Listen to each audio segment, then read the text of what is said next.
চট্টগ্রাম জেলার দক্ষিণ প্রান্তে অবস্থিত মনোমুগ্ধকর উপজেলা বাঁশখালী, যেখানে পাহাড়, সমুদ্র আর সবুজ বনভূমি একসাথে তৈরি করেছে প্রকৃতির এক অনন্য সৌন্দর্যের রাজ্য।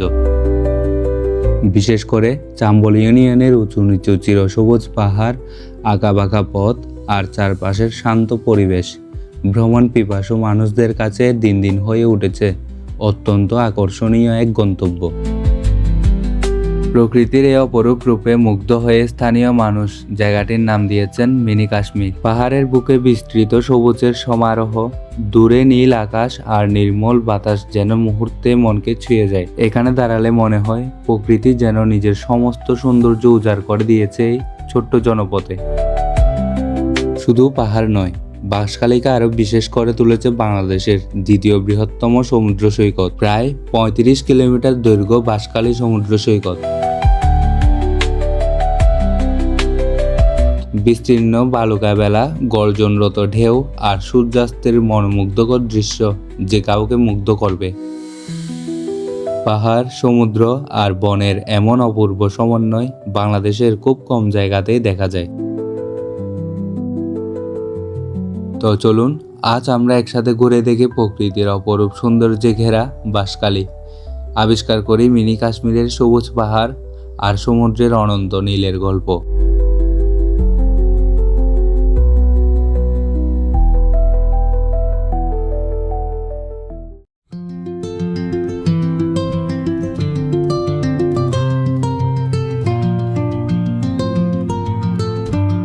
আমাদের আজকের যাত্রা শুরু হচ্ছে চট্টগ্রামের নতুন ব্রিজ থেকে। এখান থেকে আপনারা বাস কিংবা সিএনজি দুইভাবেই যেতে পারবেন বাঁশখালী চাম্বল ইউনিয়নের শিকদার দোকান পর্যন্ত। নতুন ব্রিজ থেকে বেশ কিছু বাস এই পথে নিয়মিত চলাচল করে, তাই নতুন ব্রিজ থেকে আপনাদের শিকদার দোকান পর্যন্ত যেতে জনপ্রতি বাস ভাড়া পড়বে 120 টাকা, আর সিএনজিতে যেতে চাইলে জনপ্রতি ভাড়া পড়বে 150 টাকা। তবে আমরা এবার যাচ্ছি বাইকে করে।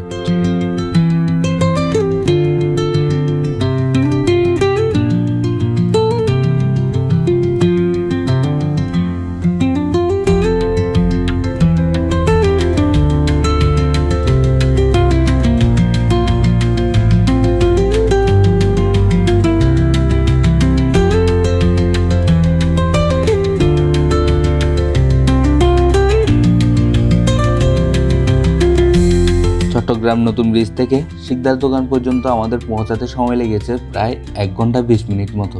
এখন আমরা এই ইটের রাস্তা ধরে সোজা লাল পাহাড়ের দিকে চলে যাব।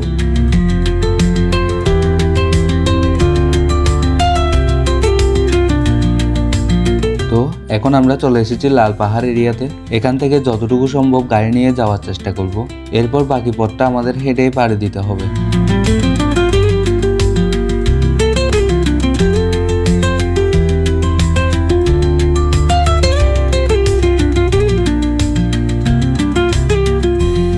তো আমরা বাইক নিয়ে এতটুকু পর্যন্তই আসতে পেরেছি, তাই বাইকটা এখানে রেখে এখন বাকি পথটুকু আমরা হেঁটেই যাব। আপনারাও যদি এখানে আসেন তাহলে সর্বোচ্চ এতটুকুই গাড়ি নিয়ে আসতে পারবেন, কারণ সামনে গাছ দিয়ে একটা ব্রিজের মতো তৈরি করা আছে, তাই এর উপর দিয়ে গাড়ি নিয়ে সামনে যাওয়ার চেষ্টা না করাই ভালো।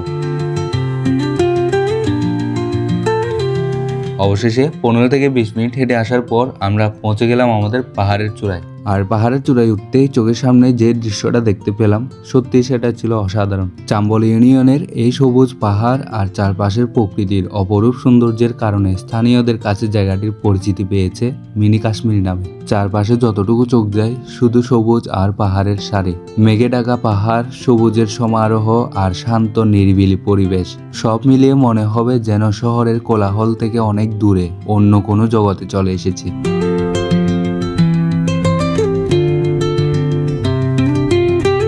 বিশেষ করে মেঘলা আবহাওয়ায় এই পাহাড়ের সৌন্দর্য আরো কয়েক গুণ বেড়ে যায়। প্রকৃতি প্রেমী বা ভ্রমণ পিপাসু মানুষের জন্য জায়গাটি হতে পারে দারুণ একটি গন্তব্য।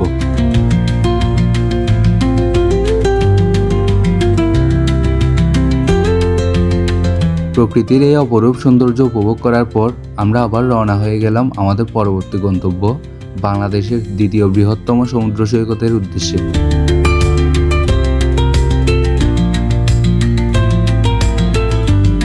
মাঝে মাঝে হালকা বৃষ্টি নামছে, আর সেই বৃষ্টিকে সঙ্গী করে আমরা ছুটে চলেছি বাঁশখালীর বাহারচরা সমুদ্র সৈকতের দিকে। চারপাশের সবুজ প্রকৃতি, রাস্তার দুপাশের দৃশ্য আর হালকা বৃষ্টির আবহাওয়ায় সবকিছু মিলিয়ে আমাদের যাত্রাটা বেশ উপভোগ্য হয়ে উঠেছে।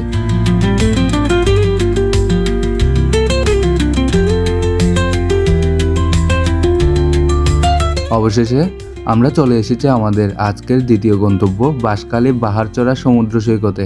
বাহারচরা সমুদ্র সৈকত বাঁশখালীর অন্যতম সুন্দর ও আকর্ষণীয় একটি পর্যটন স্থান।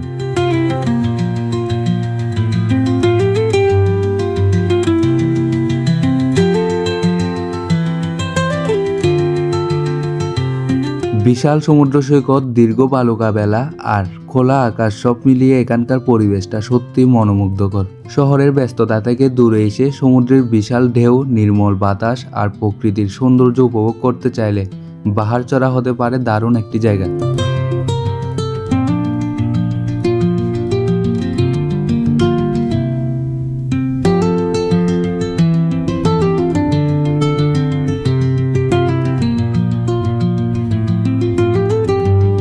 আমাদের বাঁশখালীর সুন্দর এই ভ্রমণ গল্প আজ এখানেই শেষ করছি।